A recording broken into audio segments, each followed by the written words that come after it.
Okay, then move toward the next topic. I have a zero trust architecture. In the last one, I have discussed the previous one, that rise of AI-driven defense. Now, zero trust architecture. We will discuss the old castle and more strategy. Protecting just the perimeter is dead. We have the progress to zero trust, which assume the hacker is already inside every single login, and data and move must be verified. How you can defend it? Absolutely. The concept of a zero trust architecture is definitely a major advancement in IT security. From the opposing perspective, one could argue that while zero trust is indeed more secure, it also comes with its own challenges. For instance, implementing zero trust can be complex and resource intensive, especially for organizations that have legacy systems. It can also introduce friction in user experience, as constant verification might slow down workflows. Additionally, the cost and complexity of deploying a zero trust model might be a barrier for some businesses. But I'm excited to delve into these perspectives with you as well.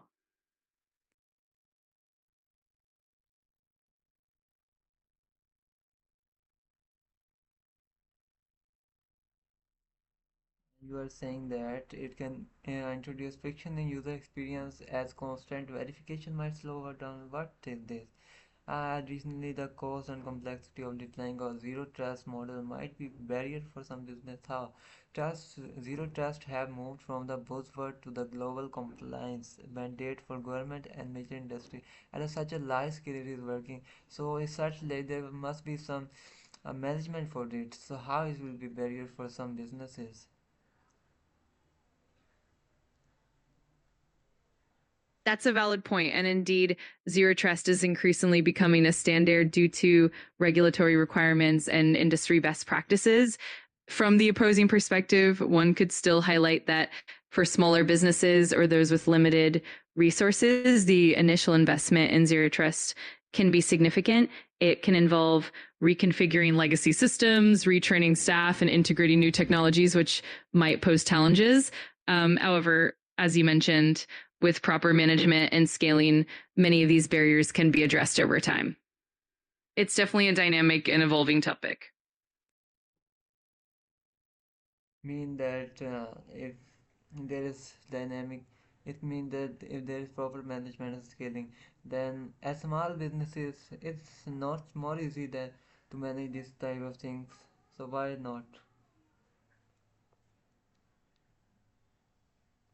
Absolutely. That's a great point. With the right management strategies and scalable solutions, even smaller businesses can definitely adopt zero trust models effectively over time. As technology becomes more accessible and cost effective, these barriers will continue to diminish. It's definitely possible for businesses of all sizes to benefit from these advancements with the right approach. It's all about the right balance and implementation. Okay, next move toward the next third point. We have the global legal accountability. Mean that governments are finally taking that seriously.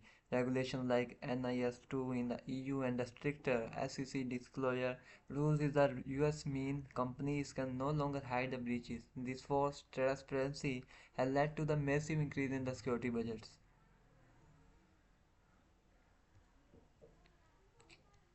Absolutely. That's a significant point. With global regulations like NIS2 in the EU and stricter SEC rules in the US, companies are indeed held to higher standards of transparency and accountability. From the opposing perspective, one could still argue that these regulations can place a considerable burden on smaller companies that might struggle with compliance costs and the complexity of meeting these standards. Nonetheless, it certainly pushes the industry towards better security practices and greater accountability overall. It's definitely an evolving landscape.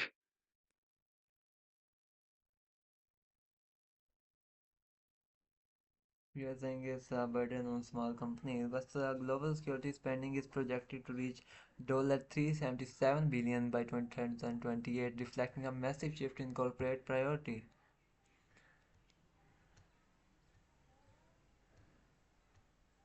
Absolutely. That large scale investment in security definitely highlights how crucial it has become for corporations worldwide. It's a testament to how seriously businesses are taking cybersecurity in today's landscape.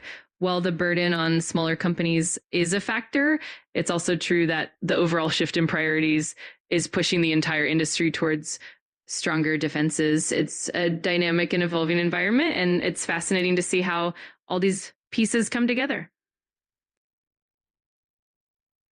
Okay, then we will move to a side B. We are not in a progressive age. Mean current.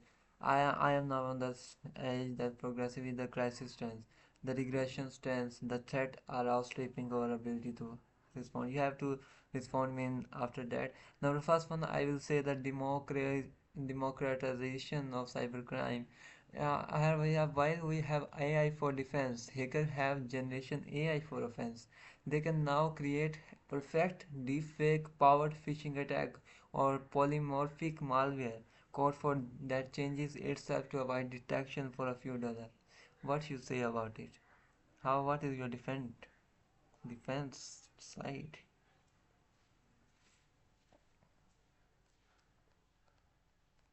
That's a really compelling point. It's true that as we advance in defensive technologies, cybercriminals also gain access to powerful tools like AI driven offensive techniques.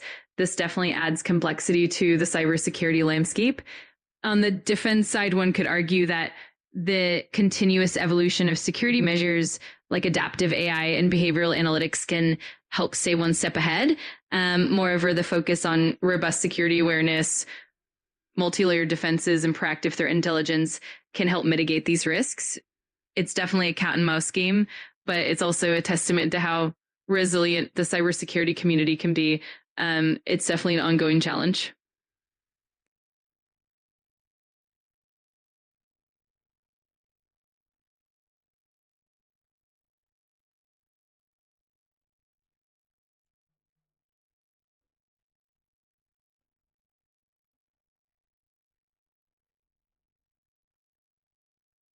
I have proof for here that ransomware as a service RAAS allow even low-skilled criminals to launch sophisticated attacks, making the volume of threat unmanageable.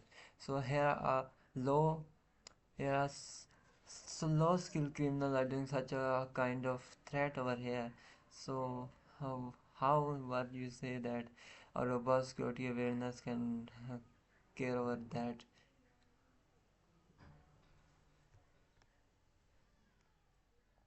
That's a very valid concern. Ransomware as a service definitely lowers the barrier for entry, allowing even less skilled attackers to launch sophisticated attacks.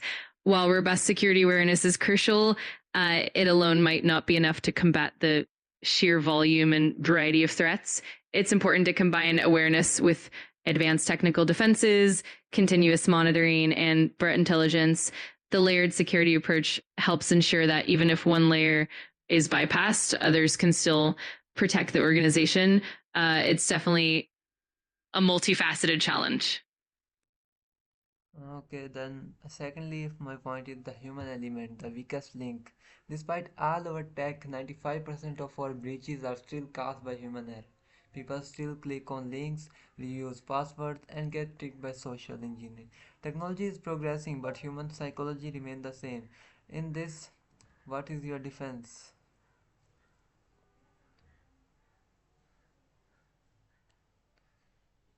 That's a very compelling point as well. It's true that human error remains a significant factor in security breaches. From the defense perspective, while we can't completely eliminate human error, we can certainly mitigate its impact. This involves continuous and engaging security training, fostering a culture of security awareness, and implementing user friendly security measures. Additionally, behavioral analytics and advanced threat detection can help identify and respond to risky behaviors before they lead to breaches. It's definitely a combination of technology and human factors working together. Yes, in 2025 and 26, 74% of employees admitted to skipping or skimming their mandatory security training. In this way, you are right, then they need us to be trained.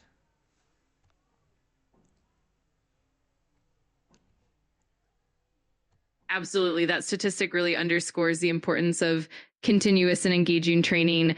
it's crucial to find ways to keep employees motivated and engaged so that they understand the importance of security. Combining that with user friendly security tools and regular updates can help bridge that gap. It's definitely an ongoing effort, but it's all part of building a stronger, more resilient security culture. Third point I am discussing is that the cyber inequity gap. Progress is only happening for rich, while giant tech firms are secure, small businesses, schools, and hospitals are being decimated. We are not in the progressive age. We are in the age of cyber divide.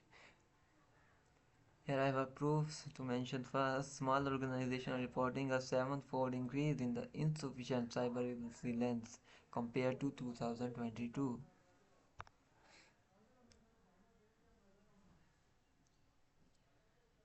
That's a really important point, and it highlights a significant challenge in the cybersecurity landscape. The disparity between large corporations and smaller entities is definitely growing. While big tech companies can invest heavily in cutting edge security, smaller businesses, schools, and healthcare institutions often struggle to keep up. This growing cyber inequity can leave critical sectors more vulnerable. Addressing this gap requires a collective effort, including better support, shared resources, and more inclusive cybersecurity initiatives. It's definitely something that needs attention as we move forward.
Now I want to start a debate on the topic human intelligence versus AI.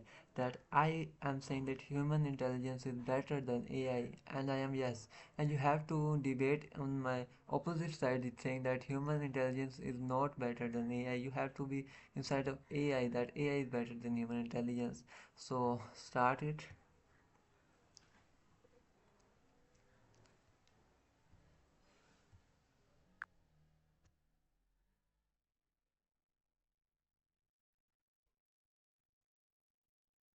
Perfect. I'm ready to dive into that debate.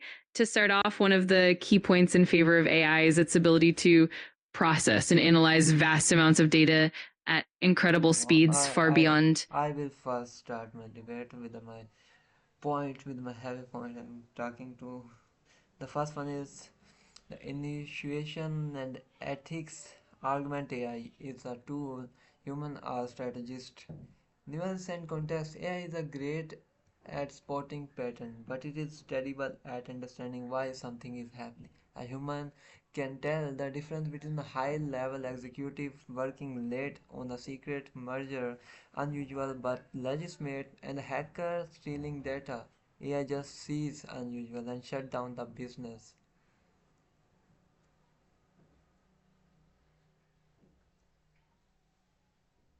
Absolutely. Those are great points in favor of human intelligence. On the flip side, one of the strengths of AI is its consistency and lack of cognitive bias. AI can operate 24/7 without fatigue, and it can analyze patterns and data at a scale and speed that humans simply can't match. It can help identify threats and opportunities that might be overlooked by humans. It's definitely a fascinating comparison, and I'm excited to explore both sides with you. Oh, okay, you see mean that a human cannot be a work for 24 by 7 without fatigue. It cannot analyze pattern. It's more than that a machine can detect it, but if the human can do it for it, It can also detect it. It can also work for 24 by 7. So how it is possible? That's not a valid point against it.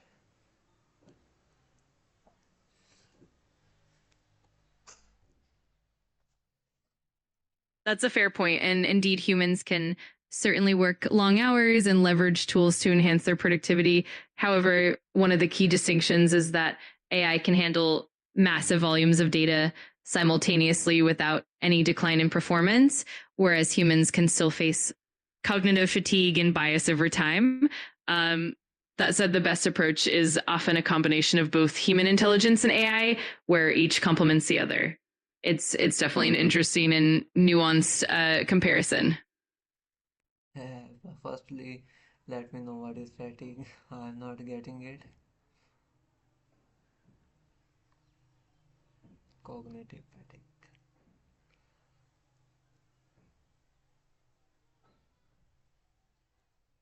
Of course, cognitive fatigue refers to the mental exhaustion that happens when the brain is overworked. It can occur after prolonged periods of focus or complex problem solving, leading to reduced attention, slower decision making, and even mistakes. Essentially, it's when the brain gets tired and less efficient over time. Hopefully, that clears it up.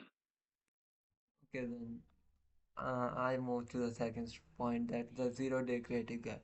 A learned from the past, training data. Hackers are human who invent new way to attack. It take a human mind to imagine a threat that has never existed before. A is reactive, human are creative. So it does not mean that it's a cognitive fatigue or not. If a human can work for a little bit, it can easily detect what's happening in the modern age. But AI is reactive only. It depends on the previous data.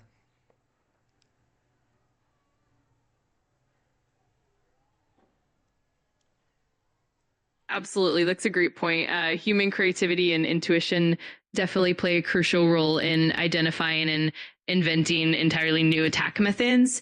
AI, on the other hand, relies heavily on existing data and patterns, making it reactive rather than proactive in the face of entirely new threats. It's definitely a testament to the unique strengths of human intelligence. It's always fascinating to see how both can complement each other.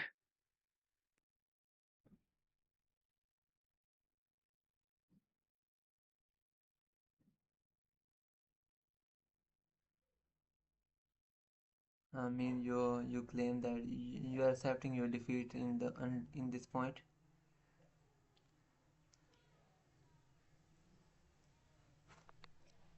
You have not a strong defense on this point.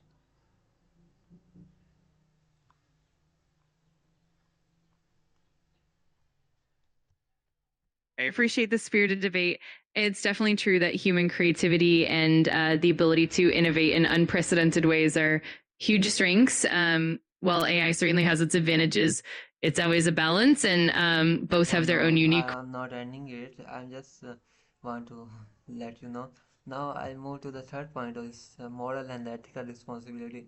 If an AI makes a mistake and shut down a hospital's power down during a cyber attack, you can't put the AI in jail or hold it accountable. Only human can weigh the ethical lesser of two evils in the crisis. This means that if human can do something wrong, he will be asked, he will be accountable for it. Even this AI can do something wrong, then no one can blame this AI. So in this way, everyone prefer to take a work from a human, not from AI, because they want a strong advantage. They want a strong work in back from their given efforts or given need or given resources.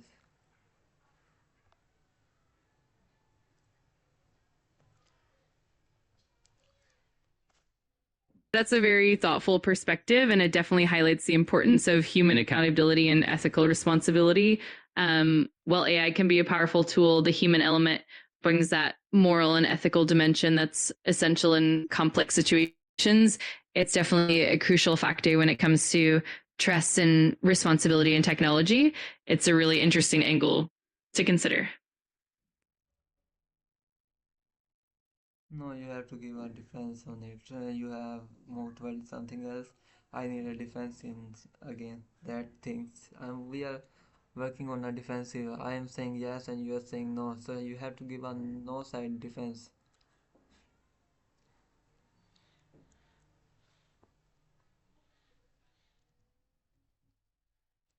Absolutely, I understand. From the AI side, one could argue that AI can be designed with robust ethical frameworks and accountability mechanisms.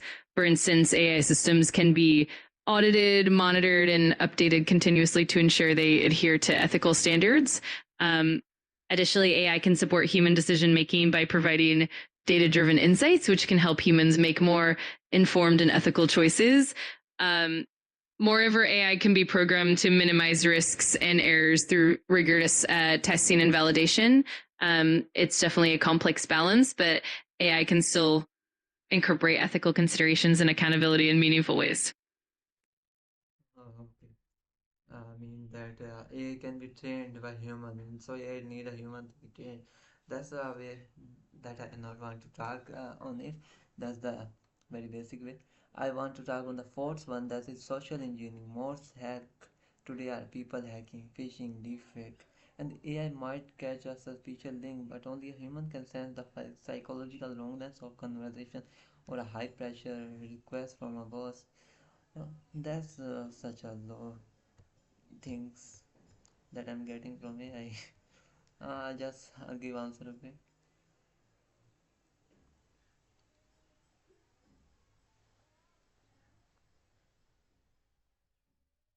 Absolutely, that's a great point. Social engineering does rely heavily on human psychology, and AI can struggle to fully grasp the nuances of human behavior and emotional cues. While AI can certainly identify patterns and potential threats, the subtleties of social manipulation often require a human touch. It's definitely an area where human intelligence shines and complements AI. It's always a fascinating balance between the two.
Now move toward the next topic. I'm getting back to from the AI and the human. I want to conclude a new topic. That my topic is this is the modern networking the greatest security strength or is the greatest vulnerability. I'm at the side that it is the greatest security strength, and you will be side that it is not a greatest security strength, it is the greatest vulnerability. I mean, I am yes and you are no. So first, my side yes. Network is a strength, the progressive view is my view, and the argument I have that we have a built intelligent infrastructure that can defend itself. Now, first, my point is software defined networking, SDN, and microsegmentation. In the past, if the hacker got into the network, they could move anywhere, lateral movement. Now, with the SDN, we use microsegmentation. This creates tiny, isolated digital bubbles around every piece of data. The point is that even if one bubble is popped, the rest of the network remains invisible in the attackers. I have a proof that 2026 enterprise networks use automated policies that isolates the compromised devices in milliseconds without human intervention. What is your defensive side? That it is a vulnerability.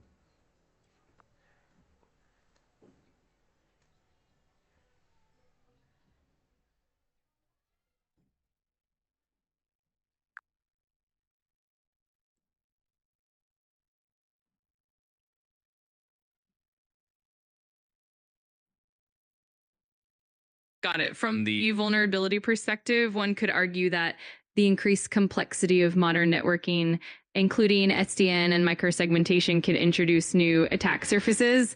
For instance, if there are misconfigurations or vulnerabilities within the software defined infrastructure, it can lead to large scale breaches. Additionally, the reliance on automated policies and the interconnectedness of devices can sometimes cause a single point of failure.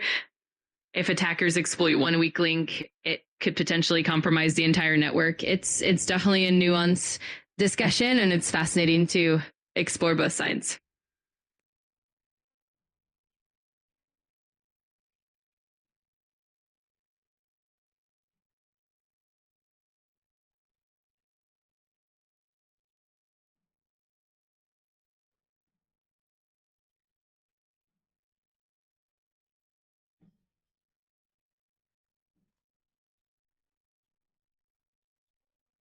No, you are saying that if one weak link, it could potentially compromise the entire network. I am saying that even if one bubble is popped, the rest of the network remain invisible to the attackers. I am saying that yeah, if one of the weakness is exploited, then other network is safe. In 2026, enterprise network was automated policy that isolates a compromised devices in milliseconds with human intervention. Mean that it is secure inside. That's how you can say that it is not secure.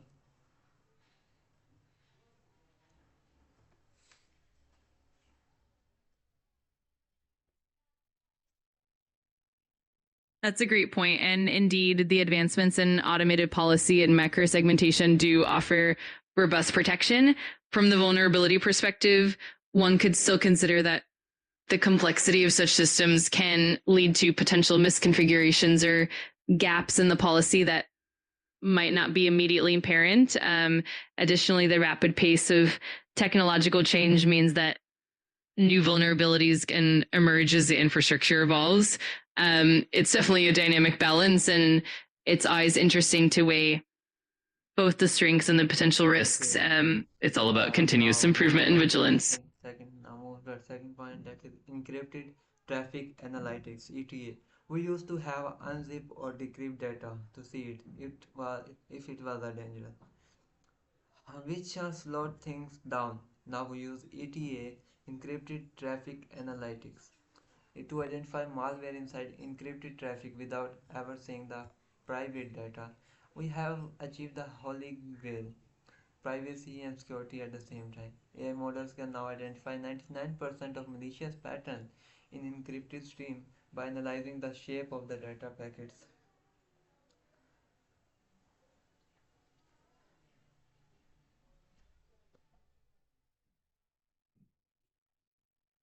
Absolutely. That's a fantastic advancement. From the vulnerability side, one could still argue that well encrypted traffic analytics is powerful. It might sometimes miss more sophisticated threats that are designed to blend seamlessly into normal traffic patterns. Um, there's also the potential for attackers to develop techniques that can evade detection by mimicking legitimate encrypted traffic. Additionally, the reliance on AI to identify patterns means that it's crucial to keep these models updated to adapt to new and evolving threats. It's definitely a fascinating balance between maintaining privacy and ensuring security. Do you have any proof to your statement? I'm giving you proofs. So please give me proof of them. There is a potential for attacker.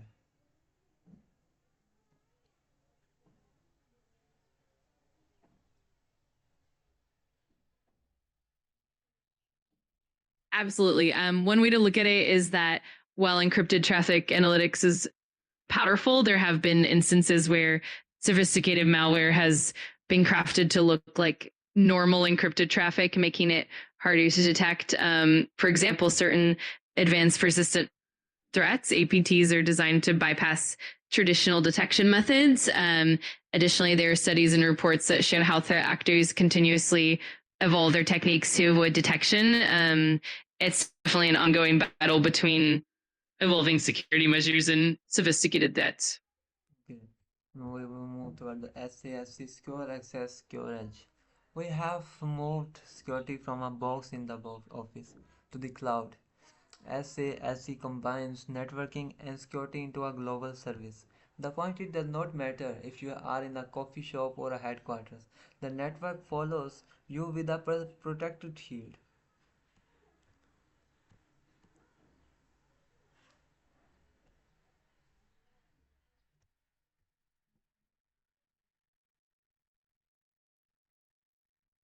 Absolutely. That's a great advantage of modern SASE solutions. From the vulnerability perspective, one might consider that relying heavily on cloud based security can introduce new risks, such as dependency on the security posture of third party providers.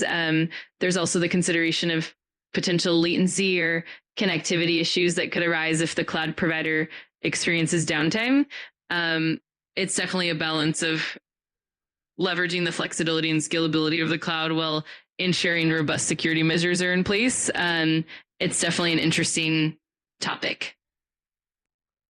Okay, I will end this conversation over here. I want to give some side, opposite side. Then said no, said networking is the vulnerability side view that you have given. It's okay. I am with that, but I have a more view. The argument: the more we connect, the more we collapse.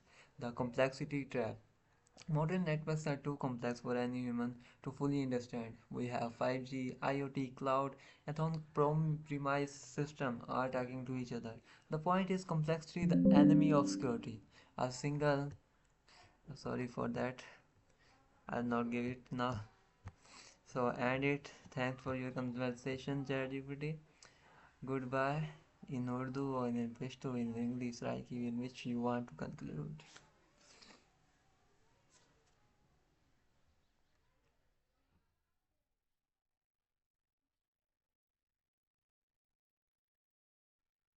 Of course, I'm glad we could explore all these perspectives. Thank you for the engaging discussion.